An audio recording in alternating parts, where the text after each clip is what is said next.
Hello everyone. तो आज के हम वीडियो में क्वेश्चन नंबर 13 कर रहे हैं। तो ये सब में थोड़ा डिफरेंट है। यहाँ पे प्रॉफिट एंड लॉस अकाउंट बना हुआ है, प्रीवियस ईयर का हमको शो किया हुआ है। तो उससे हमें यहाँ पे कॉस्ट शीट बनानी है। ठीक है, लास्ट जो हमने सम किया था तो उसमें सीधा सीधा लिखा हुआ था। ठीक है, जैसे कि ये वाला सम है, ये वाला हमने सेकंड नंबर का भी कर दिया था। तो इसमें सिंपल ही था। ठीक है, इसमें बैलेंस ये प्रॉफिट एंड लॉस अकाउंट बना हुआ है। तो इसमें हम कैसे फाइंड करेंगे? तो सबसे पहले क्वेश्चन में लिखा हुआ है प्रेजेंट द जॉब नंबर 151, जो कि हमने लिख दिया कॉस्ट शीट जॉब नंबर 151। उसके बाद हमें यहाँ पे मटेरियल दिया हुआ है, डायरेक्ट वेजेस दिए हुए हैं, 25% ऑफ एक्सपेंसेस दिया हुआ है। ठीक है, उसके बाद यहाँ पे प्रॉफिट एंड लॉस अकाउंट बना हुआ है। उसके बाद हमें क्या क्या कैलकुलेट करना है? Draw up the job cost sheet यहाँ पे ये बनानी है। Calculate revise cost using the actual figure for the previous year as the basis. Calculate selling expenses taking factory cost as basis. तो हमें कैलकुलेट करना है, रिवाइज कॉस्ट भी हमें कैलकुलेट करना है। ठीक है, सेलिंग ओवरहेड्स मतलब हमें सेलिंग एक्सपेंसेस निकालना है। ठीक है, तो सेलिंग एक्सपेंसेस हो या ओवरहेड्स हो, दोनों एक ही होता है। ठीक है, ओवरहेड्स मतलब एक्सपेंसेस ही होता है। उसके बाद हमें थर्ड निकालना है 20% द टोटल कॉस्ट, जो हम निकालते हैं सेलिंग प्राइस वाला। ठीक है, तो बहुत ही सिंपल क्वेश्चन है, सिर्फ थोड़ी सी न्यू पॉइंट्स हैं, 2 न्यू पॉइंट्स हैं, जैसे कि प्रॉफिट एंड लॉस अकाउंट में से हमें कॉस्ट शीट में कैसे लिखना है, और दूसरा कि रिवाइज कॉस्ट हमें यूज़ करना है। ठीक है, तो सबसे पहले यहाँ पे दिया हुआ मटेरियल हमें दिया हुआ है, और फिर दिया हुआ है डायरेक्ट वेजेस। तो सबसे पहले हम मटेरियल यहाँ पे लिख देंगे 5500 है, तो हम यहाँ पे लिख देंगे डायरेक्ट 5500। उसके बाद है डायरेक्ट वेजेस, जो कि हम प्लस करते हैं। आप जो फर्स्ट वीडियो है उसमें मैंने आपको फॉर्मेट बताया है, तो आप वो चेक कर लेना, तो फॉर्मेट में आपको पता चल जाएगा। अब डायरेक्ट वेजेस में हमें यहाँ पे देखो डिपार्टमेंट भी दे रखे हैं 80 X Y और Z। तो हम यहाँ पे डिपार्टमेंट वाइज लिखते हैं, तो हम यहाँ पे लिख देंगे department X, department Y, then department Z।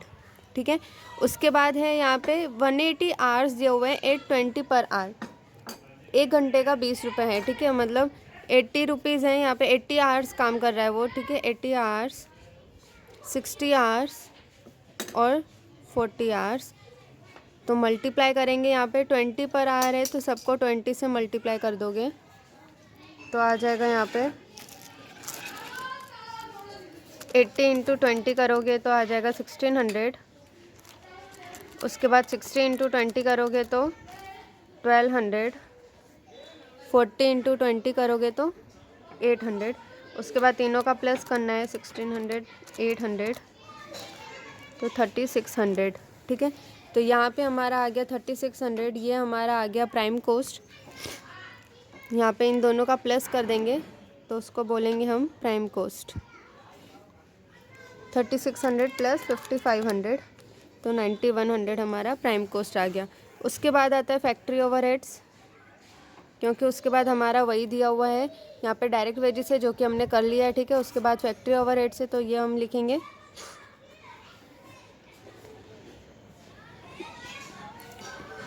यहाँ पे फिर से department X, department Y, then department Z, और यही 3 आवर्स हम यहाँ पे लिख देंगे 80, 60 एंड 40।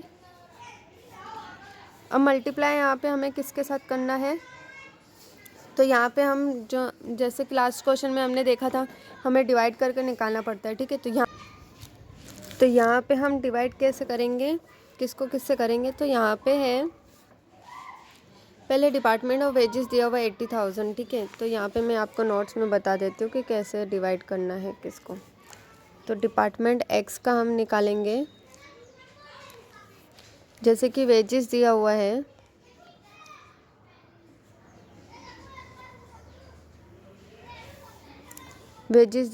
यहाँ पे हमारा 80,000। ठीक है, तो 80,000 यहाँ पे लिखा। उसके बाद 1 घंटे का कितना है? 20 रुपीज़। तो 20 रुपीज़, तो 80,000 को डिवाइड करेंगे 20 से, तो यहाँ पे आएगा 4000। ठीक है, कि कितना खर्चा हो रहा है हमारा, एक्सपेंसेस कितना हो रहा है? 4000। ठीक है, 1 घंटे के हिसाब से। तो अब यहाँ पे 40,000 डिपार्टमेंट है, 40,000 डिपार्टमेंट X का 40,000 डिवाइड बाय 4000 करेंगे तो 1 घंटे का निकलेगा 40,000 डिवाइड बाई 4,000 तो 10। तो यहाँ पे कितना आएगा 10 रुपीज़, ठीक है। तो 80 इंटू 10 तो यहाँ पे 800 लिख दोगे, ठीक है। वैसे ही डिपार्टमेंट वाई का भी निकालेंगे। डिपार्टमेंट वाई वेजेस दिया हुआ है हमारा 96,000, उसको डिवाइड बाय करना है 20 से। तो 96,000 डिवाइड बाय 20 4800। उसके बाद 72,000 को डिवाइड करना है 4800 से। 72,000 डिवाइड बाय 4800 तो आएगा 15। तो यहाँ पे हमें 15 से मल्टीप्लाई करना है। तो 15 इंटू 60 900, ठीक है। उसके बाद है डिपार्टमेंट जेड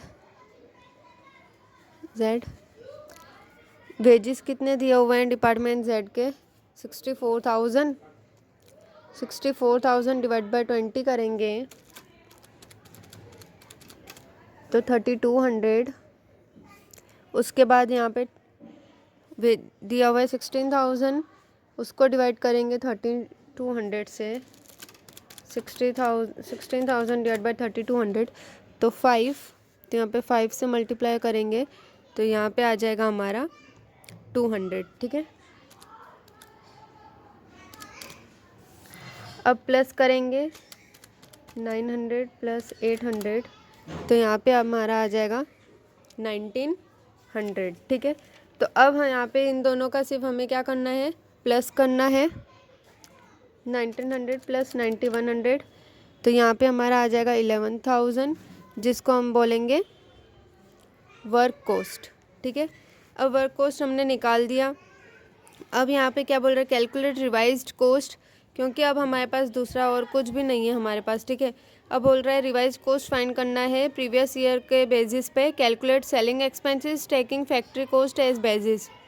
तो कैलकुलेट सेलिंग एक्सपेंसेस हमें कैलकुलेट करना है फैक्ट्री कोस्ट के बेस पे, ठीक है, फैक्ट्री कोस्ट के बेस पे। अब यहाँ पे क्या करेंगे, हम सेलिंग एक्सपेंसेस यहाँ पे लिख देंगे, या ओवरहेड्स लिखो या सेलिंग एक्सपेंसेस लिखो, ठीक है। तो मैंने यहाँ पे ओवरहेड्स लिख दिया है। अब यहाँ पे प्रीवियस ईयर के बेस पे हमको निकालना है। तो प्रीवियस ईयर का कैसा होगा, कैसे पता चलेगा। तो 12 लाख है यहाँ पे 12 लाख प्लस करेंगे हम 2,40,000 प्लस करेंगे 1,28,000। तो टोटल यहाँ पे देखो 15,68,000 आ रहा है, ठीक है, टोटल।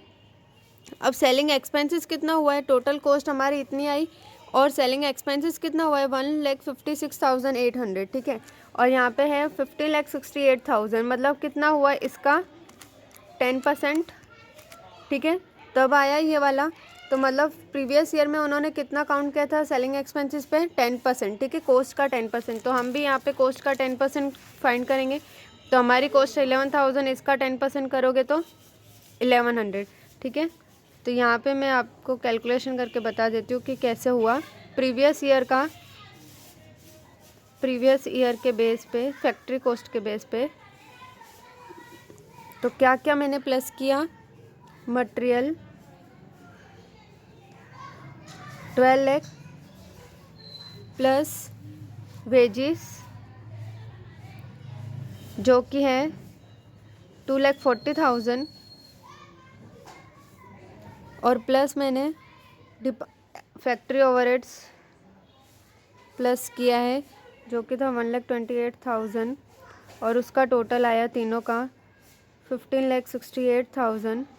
इसका 10% करोगे तो 1,56,800 आएगा, ठीक है। तो उसके बाद ही हमारा यहाँ पे भी हमने उसी से डिसाइड किया कि 10% होगा, ठीक है। तो यहाँ पे लिख देती हूँ मैं 10%। अब है यहाँ पे हम इसको भी प्लस कर देंगे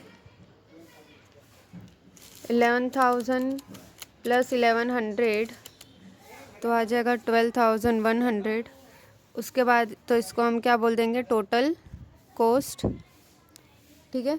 अब इसमें क्या करना है हमें, थर्ड पॉइंट क्या निकालना है, 20% टू द टोटल कॉस्ट। यहाँ पे 20% टू द टोटल कॉस्ट पे बोल रहे हैं, मतलब कॉस्ट पे 20% ऐड करने को बोल रहा है। और फिर डिटरमाइन बोल रहा है कि सेलिंग प्राइस डिटरमाइन करो, फाइंड करो, ठीक है। तो हम इसी में ही प्रॉफिट में ही 20% इसी में ही ऐड कर देंगे तो हमारा यहाँ पे सेलिंग प्राइस निकल जाएगा।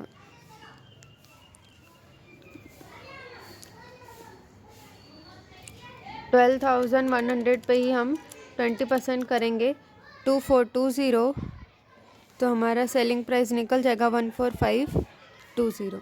ठीक है, तो आई होप आपको ये क्वेश्चन समझ में आया होगा और आप सारे नोट्स भी देख लेना। ठीक है, ओके, थैंक यू।